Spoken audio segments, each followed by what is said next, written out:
नमस्कार, स्वागत है साहित्यिक झरोखा चैनल पर। हम कर रहे हैं जायसी द्वारा रचित पद्मावत में से नागमती वियोगखंड।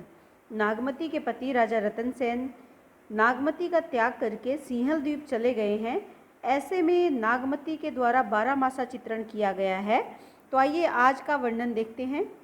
नागमती कहती है कि भा बैसाख तपनी अति लागी, चोला चीर चंदन भा आगी।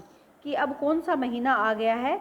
बैसाख का महीना आ गया है और इसके प्रारंभ हो जाने से तपनी अर्थात गर्मी बहुत ज़्यादा लग रही है, गर्मी होने लगी है। और इसी कारण चोला चीर चंदन भा आगी, शरीर पर चोला यानी वस्त्र जो है, चीर यानी जो कपड़ा है, वो चंदन भी क्या कर रहा है? आग, अग्नि के समान प्रतीत हो रहा है। अर्थात शरीर पर कपड़ा और जो चंदन लगा रखा है वो भी कैसा, देखिए शीतलता देने का कार्य करता है कपड़ा, और इसके साथ साथ जो चंदन है ये भी शीतलता का प्रतीक है। लेकिन ये सभी चीज़ें उसे क्या प्रतीत हो रही हैं? अग्नि के समान प्रतीत हो रही हैं, जलाने वाली लग रही हैं। सूरज जल हिमचल ताका, गर्मी के कारण जो सूरज है जल यानी जलते हुए हिमचल हिमाचल की ओर ताक रहा है। सूर्य ठंड प्राप्त करने के लिए हिमालय की ओर ताक रहा से तात्पर्य क्या है कि जब समय परिवर्तन होता है तो सूर्य उत्तरायण की तरफ हो जाता है। उत्तरायण और दक्षिणायन ये दो दिशाएं होती है जो सूर्य की, पृथ्वी की गति पर निर्भर करती है। तो यहाँ पर जो सूर्य है अब वो क्या है? हिमचल यानी उत्तरायण की ओर जा रहा है, हिमालय की ओर जा रहा है। किसके कारण? बैसाख की तपती हुई गर्मी से बचने के लिए वो हिमालय की ठंडक को लेना चाहता है या वहाँ पर जाना चाहता है। विरह बजागी सोहरत हांका, और ऐसी गर्मी में नागमती क्या कहती है कि उसने, ऐसे लगता है कि विरह ने अपना जो रथ है किधर हाँक दिया है? बजागी यानी वज्र अग्नि का जो रथ है, सोहरत हांका, उसने मेरी ओर अपना रथ हाँक दिया है। सूर्य तो उत्तरायण में जाना चाहता है, लेकिन विरह की जो वज्राग्नि है उसने अपना रथ हिमालय की ओर न ले जाकर मेरी ओर हाँक दिया है या मेरी ओर कर दिया है। जबकि वो तो पहले से ही जरत वज्राग्नि हो पिए छाहा, पहले से ही क्या हो रहा है? जल रही है। किसमें? वज्र अग्नि में। जो वज्राग्नि है अर्थात उसकी जो विरह रूपी अग्नि है उसमें जल रही है। और उससे कैसे वो बच सकती है? कब उसे आनंद मिलेगा या कब उसे शांति मिलेगी? हो पिए छाहा, जब अपने प्रियतम की छाया या उस प्रियतम की मिलन रूपी छाया उसे प्राप्त होगी, तभी उसे शीतलता प्रदान हो पाएगी। आई बुझाई अंगारहन महा, और वो क्या कहती है कि हे प्रियतम, तुम इस वज्र अग्नि को आकर बुझा दो। जो अंगारे जल रहे हैं इनको, महा यानी भीतर, कि मेरे अंदर जो विरह की अग्नि के अंगार है उनको जल्दी आकर, शीघ्र आकर इनको बुझाओ और मुझे अपने प्रेम की छाया प्रदान करो। तो ही दर्शन होई शीतल नारी, तो ही यानी तुम्हारे दर्शन से ही जो नारी है या तुम्हारी पत्नी है वो क्या होगी? उसे शीतलता प्राप्त होगी, या वो अपने जीवन का जो विरह का समय है वो व्यतीत उसका हो जाएगा, मिलन का समय आ जाएगा, तभी उसके जीवन में सुख शांति आएगा या शीतलता आएगी।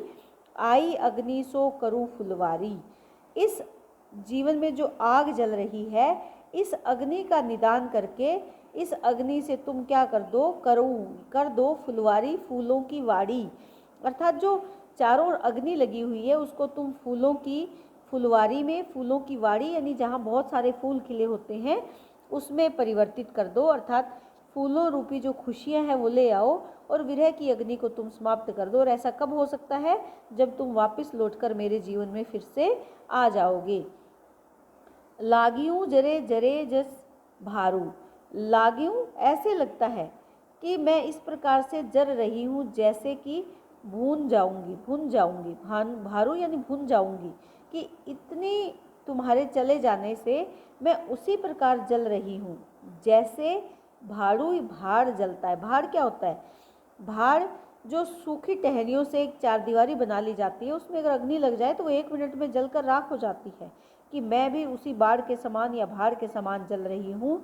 बहुरी जो भूंजसी तजोने बारू, और यहाँ पर वो क्या कह रही हैं यहाँ कि यदि आप मुझे बहुरी जौ के समान भून दोगे, फिर भी मैं तजो न त्यागूंगी नहीं, बारू यानी द्वार, तुम्हारे द्वार को नहीं छोड़ूंगी। इस अग्नि में अगर मैं जौ के समान भून जाऊंगी, जो अग्नि में अगर डालो तो 1 मिनट में राख हो जाती है, कि अगर तुम मुझे इस विरह की अग्नि में जौ के समान भून दोगे तो भी मैं इस द्वार का त्याग नहीं करूंगी। नागमती कहती है कि सरवर हिया घटित नीति जाए, सरोवर के समान मेरा जो हियाई हृदय है घट रहा है प्रतिदिन। कहने का तात्पर्य यहाँ पर क्या है कि जैसे जैसे गर्मी बढ़ती जाती है वैसे वैसे सरोवर का पानी सूख जाता है।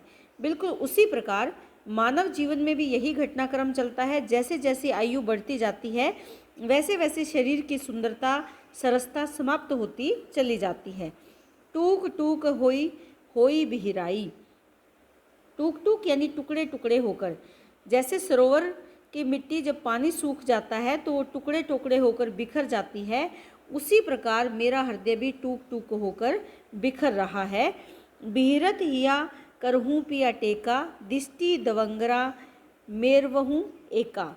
क्या कह रही है? हे प्रियतम, मेरे बिहरत से तात्पर्य यहाँ पर क्या है कि मेरा जो व्याकुल हृदय है, हिया करहूँ पिया टेका, टेका यानी सहारा देना, कि मेरे इस व्याकुल हृदय को, मेरे इस फटते हुए हृदय को तुम आकर सहारा दो। दृष्टि दिवंगरा, जैसे हल्की वर्षा होती है। मेरवहू यानी मिलाओ, एका एक बार, फटते हुए मेरे हृदय को सहारा दो और अपनी कृपा दृष्टि रूपी, दृष्टि यानी कृपा दृष्टि, दिवंगरा अर्थात हल्की बारिश, तुम मेरे इस जीवन रूपी सूखते सरोवर पर अपनी कृपा दृष्टि से हल्की बारिश की बूंदे, जो उसका देखना है, रतन सेन जब नागमती को देखेगा वही उसके लिए जीवनदायिनी बूंदों का कार्य करेगी, उसकी दृष्टि। तो उस दृष्टि को आकर तुम मिलाओ एक बार, कि एक बार आकर तुम अपनी वो कृपा दृष्टि मुझ पर डालो ताकि मैं फिर से जीवन को प्राप्त कर सकूं। कमल जो बिगसा मानसर, छारही मिले सुखाई, अबहू बेली फिरे पलूहे, जो पिए सींचू आई। क्या कहती हैं कि कमल जो बिगसा से तात्पर्य क्या है? खिला। कहाँ पर खिला? मानसरोवर।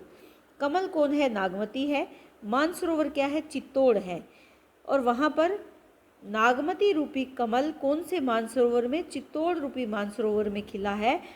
छारही मिले सुखाई, लेकिन अब क्या है? वो मिट्टी में मिल रहा है, सुखाई सूख कर मिट्टी में मिल गया है या मिलने वाला है। अबहू बेली फिरी पलूहे यानी पल्लवित होना, हरा भरा होना, अंकुरित होना, कि हे नाथ उसकी बेल फिर हरी भरी हो सकती है, जो पिया सींचहूँ आई, जो पिया राजा रतन सेन उसे सींचेंगे आकर, कि वो बेल फिर से हरी भरी हो सकती है, वो कमल फिर से खिल सकता है अगर राजा रतन सेन आकर उसको सींचते हैं, प्रेम पूर्वक वो उसका ध्यान रखते हैं या प्रेम पूर्वक आकर वो उनसे मिलन करते हैं, तो अब भी वो बेल हरी भरी हो सकती है या उसके जीवन में फिर से प्रसन्नता आ सकती है। इस पद में अगर विशेष की बात करें तो नागमती की वियोग दशा का वर्णन किया गया है कि बैसाख के महीने में उसके शरीर पर या उसके मन पर क्या प्रभाव पड़ रहा है वियोग की अवस्था का, उसका मार्मिक चित्रण किया गया है।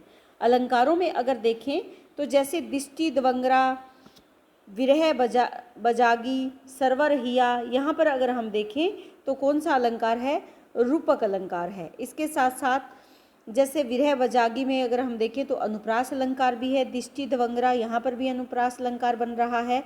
इसके साथ साथ उपमा अलंकार की बात करें तो लाग्यूं जरे जस भारू, ऐसे लगता है, तो यहाँ पर कौन सा अलंकार आएगा? उपमा अलंकार आएगा। इसके साथ साथ चोला चीर चंदन भा आगी, ये सब आग के समान हो गए हैं। जो शीतलता देने वाली वस्तुएं हैं वो किसके समान हो गई है? अग्नि के समान हो गई हैं। तो यहाँ पर भी कौन सा अलंकार आएगा? उपमा अलंकार आएगा। अगर आई आगी सो करूँ फुलवारी, तो यहाँ पर कौन सा अलंकार है? रूपकातिशोक्ति अलंकार आ जाएगा। यहाँ पर शब्दों का पुनरागमन हो रहा है, टूक टूक प्रवृत्ति हो रही है। तो यहाँ पर भी अगर देखें तो जरे जरे में अगर देखें तो यहाँ पुनरुक्ति हो रही है, तो कौन सा अलंकार आ जाएगा? पुनरुक्ति प्रकाश अलंकार आ जाएगा। अंतिम दोनों पंक्तियाँ जो हैं ये दोहा छंद में है और अन्योक्ति अलंकार है। प्रकृति का उद्दीपन रूप से चित्रण किया गया है। संपूर्ण पद में माधुर्य गुण है। अभिधा लक्षण शब्द शक्ति का प्रयोग किया गया है और अवधि भाषा है। ये आप ध्यान रखेंगे। प्रथम जो 7 पंक्तियां हैं ये चौपाई और अंतिम दोनों पंक्तियां किस में है? दोहा छंद में है। तो इसी के साथ उम्मीद करती हूँ कि पद आपको बहुत अच्छे से समझ में आया होगा। बहुत बहुत धन्यवाद।